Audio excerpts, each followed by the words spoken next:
cordial saludo a los estimables amigos. Los Estados Unidos están en emergencia y todo el mundo también, excepto algunos pequeños estados que creen que no les golpeará la crisis, o al menos que no lo hará con especial virulencia. Sin embargo, la crisis en ciernes será mayor incluso que la que calculan los economistas más pesimistas. Y solo preparándonos desde ya podríamos soportarla. La crisis y la Gran Depresión de los años 30 siguieron a una burbuja de precios de bolsa, liderada en aquel entonces por las acciones de empresas electrónicas, y a la ausencia de respuesta de las autoridades a la emergencia, ya que el Tesoro y la Reserva Federal optaron deliberadamente por no reaccionar. Hoy la burbuja es liderada por los bienes inmobiliarios, pero como el mercado es contagioso, luego se ha extendido a toda la actividad económica. Ha contagiado a la baja las otras acciones. Los bancos se han debilitado, escasez el crédito y el dinero disponible, etcétera, etcétera, etcétera, y luego se ha trasladado a todo el mundo. Pero existe una gran diferencia. La autoridad está reaccionando con fuerza.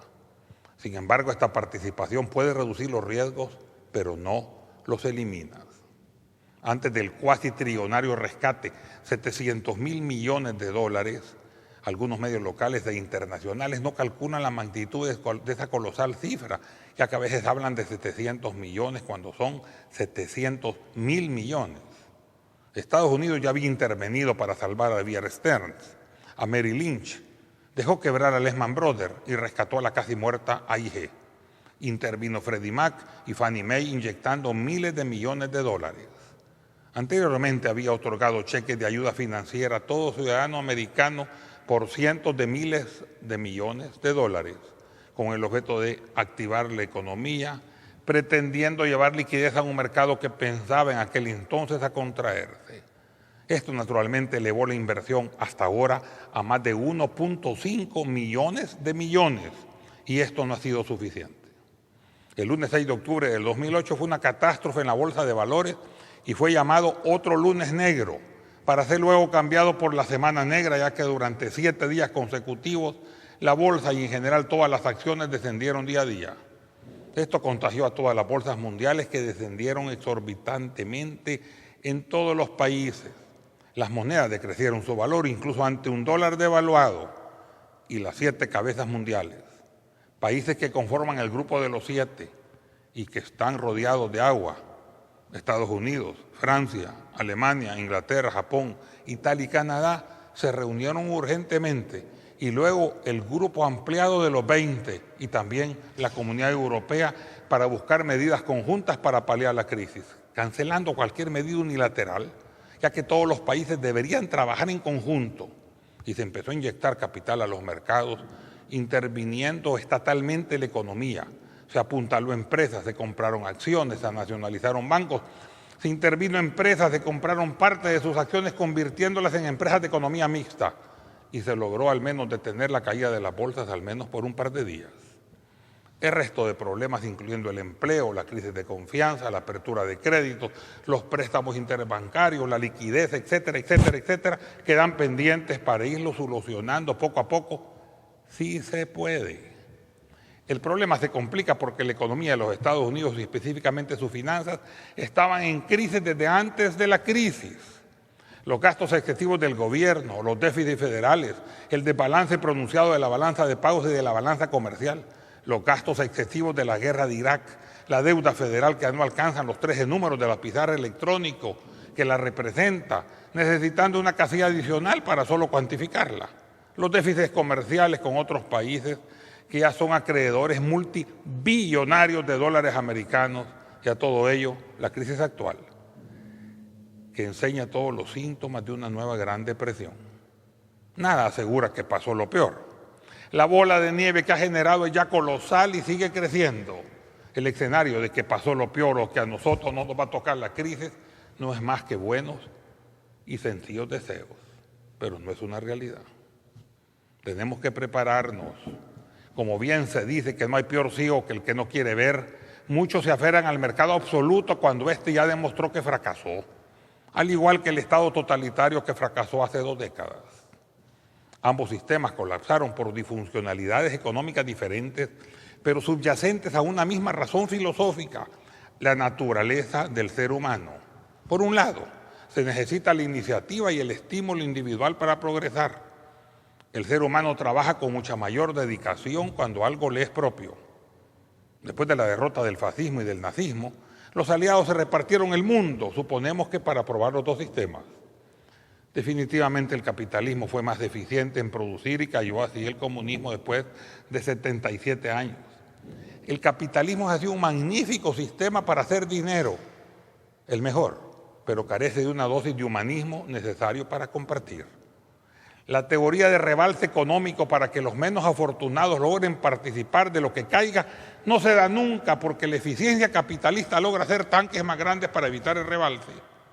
Y por el otro lado, se establece la ley del más fuerte, donde el más capaz, o el más pícaro, o el mejor relacionado, o el que tiene mejores contactos, o el que tiene el poder se aprovecha del más débil. Aquí debería entrar la capacidad reguladora del Estado a través de su gobierno representativo.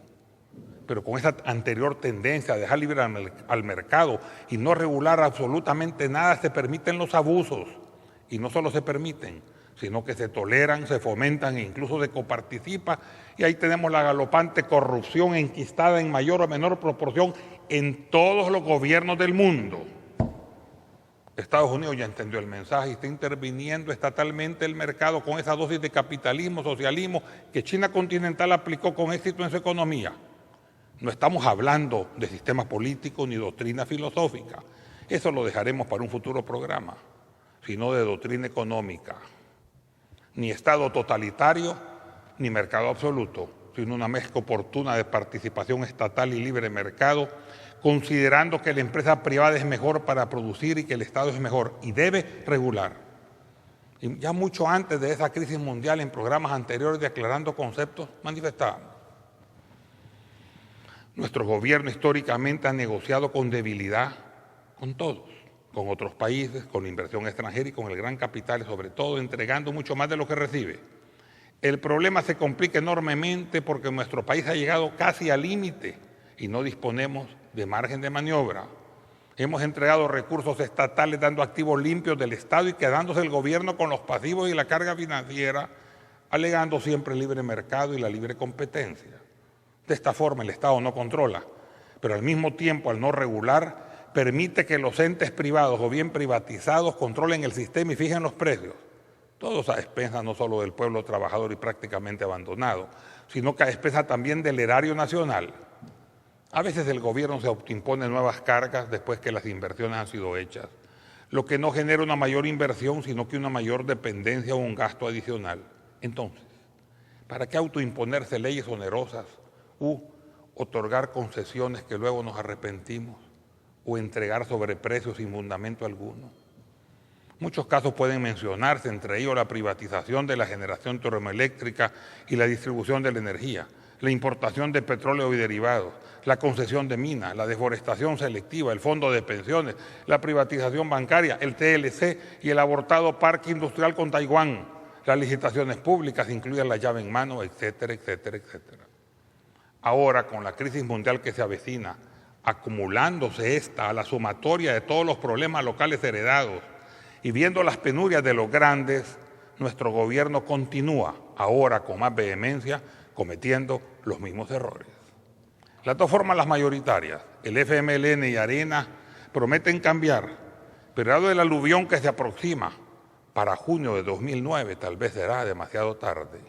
Urge el llamado de atención al actual gobierno, especialmente al partido de gobierno, ya que tiene la fuerza suficiente para presionar, para que los cambios propuestos por su fórmula sean creíbles y para que el nuevo gobierno, sea el que sea, puede sobrevivir al hecatombe. Si no, nuestro país no tendrá, óigase bien, posibilidad de sobrevivir decentemente.